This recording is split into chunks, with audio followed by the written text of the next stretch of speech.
Al-mu'minina ahsanuhum quluban. Ini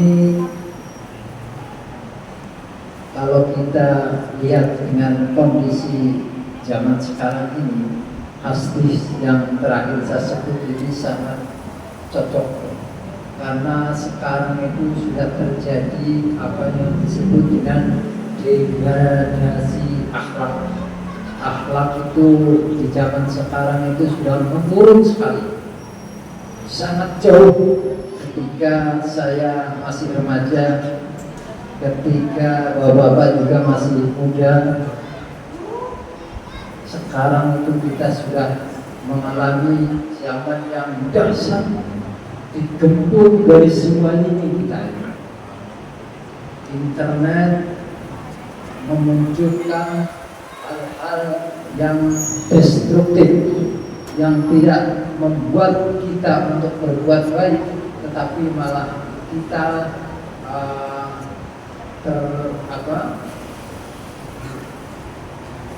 mengikuti pada perbuatan-perbuatan yang tidak baik. Ya, itulah. Tetapi itulah ciri-ciri daripada zaman akhir. Zaman akhir, di mana zaman akhir itu yang sudah jelek warganya.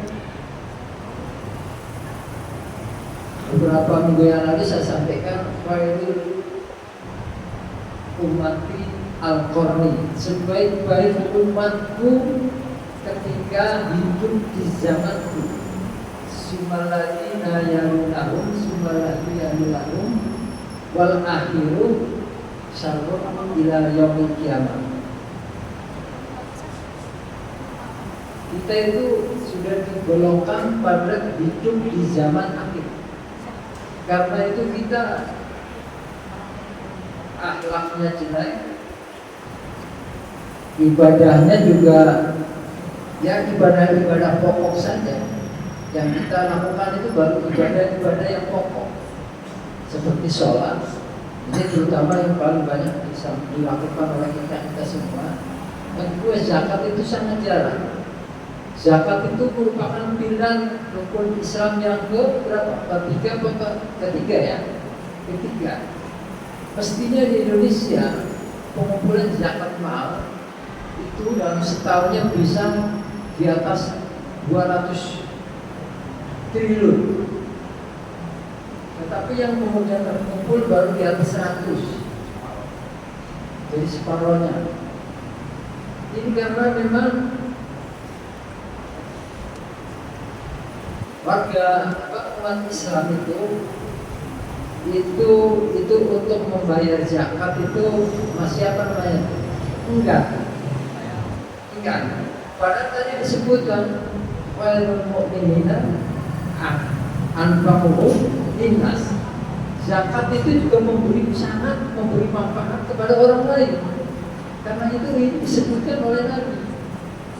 Nabi mengajak kita sebagai orang mukmin itu harus bisa memberikan manfaat kepada orang lain. Paling tidak sedikit lah, paling tidak sedikit untuk lingkungan kita, untuk tetangga kita. Nah, ini ada Pak RW kebetulan. Jadi juga Pak RW harus bisa memberikan manfaat kepada warganya. Pak RW ini sudah menunjukkan, walaupun masih muda itu sudah menunjukkan untuk memberikan manfaat kepada warga. Mudah-mudahan dalam menjalankan tugas RW Mas RW ini diberikan kesehatan dan kekuatan untuk memimpin warganya di perumahan Pondok Bambu ini.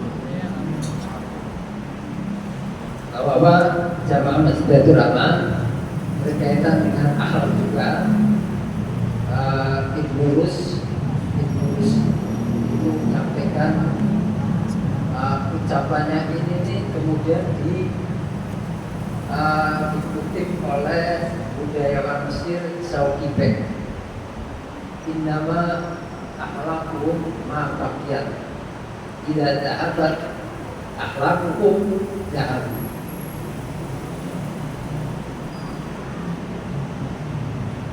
Kapan? jaya atau baiknya suatu bangsa adalah tergantung akhlak. Apabila akhlak bangsa itu sudah rusak, maka tunggulah kehancuran bangsa itu. Dan apa yang terjadi sekarang dengan ucapan Ibnu Rusdi sekarang terjadi di Indonesia. Kita kalau di jalanan itu kan apa namanya, mulut dada ya, bahasa saya mulut dada, harus menahan sabar. Baik yang jalan kaki, yang berkendara motor, berkendara mobil, itu saling nggak pada mau ngalah. Mestinya yang kecil ngalah yang besar, yang besar juga menghargai yang kecil. Yang kecil mengalah yang besar juga menghargai yang kecil. Seperti itu mestinya. Tapi ini kan enggak. Yang gede merasa besar. Wah. Warga juga seperti itu. Harus seperti itu. Warga biasa menghormati yang punya kekuasaan atau apa. Tapi yang kuasa juga harus menghormati warga yang tidak punya kekuasaan apa-apa. Ini namanya kehidupan yang balance. Al-nas anfa'uhum linnas. Yang punya kekuatan memberikan maaf kepada yang lemah. Yang lemah juga memberikan faedah untuk yang kuat. Jadi apa kehidupan yang mutualis simbiosis? Kalau dalam bahasa yang antaranya, bagaimana kita bisa meningkatkan? Dan kita seorang yang beragama itu kita kan dari lahir, kita juga harus naik kelas. Kita beragama itu harus naik kelas. Jangan kita contoh ini, kita kan nggak naik kelas itu. Menurut saya, mudah-mudahan bapak-bapak naik kelas. Setiap mau Idul Adha itu kalau orang di share, panitia diharapkan menjual ini ya bagus itu, bagus untuk mengingatkan. Tapi kan artinya itu kita tidak nggak naik kelas kita masih berputar masalah itu. Kita masih berputar masalah seremonial ini. Mesti kita udah tamat selesai udah SMP. Kita masih SD kelas 3, kelas 2 masih agama kita. Ini yang harus kita tingkatkan di Masjid Baitur Rahman. Tiap waktu ini ada majelis taklim agar kita itu diingatkan dengan ilmu agama. Dengan begitu keamalan atau pengamalan agama kita itu baik. Kan gitu maksudnya pengurus masjid menyelenggarakan seperti itu. Dan kita juga harus naik kelas. Kita tengok, jadi sekarang itu orang sekarang itu kan sedang lalat dengan Iran kita. Iran yang dibenci oleh negara-negara Arab dan termasuk Amerika, itu punya kebudayaan yang luar biasa.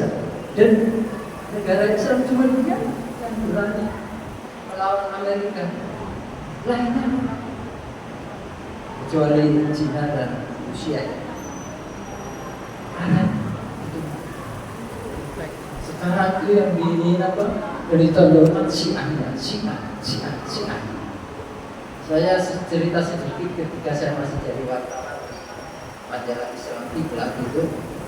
Majalah Islam Kiblat itu kecil oplaknya, tapi itu dulu tahun 18 setiap ada kedutaan besar baru di Indonesia itu datang ke majalah Kiblat. Amerika, kalau Amerika cuma atasnya aja yang datang, deteksi ya mungkin ya.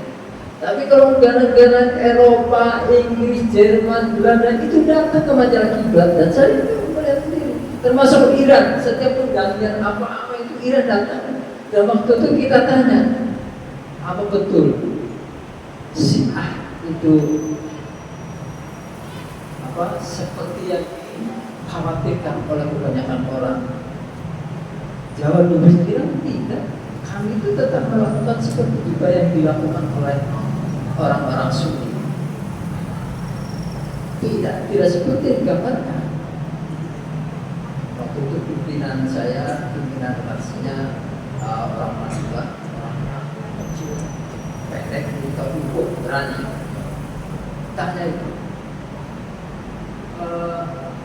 pokoknya ditanya, dikejar apapun, dia selalu kembali tidak seperti yang digambarkan oleh orang kebanyakan. Kami tetap umat Nabi Muhammad SAW. Tidak ada istilahnya syahadat itu tidak ada. Jadi setiap saya pertanyakan dan beberapa kali saya juga diundang ke pemberitaan untuk wawancara dan lain-lain gitu kan.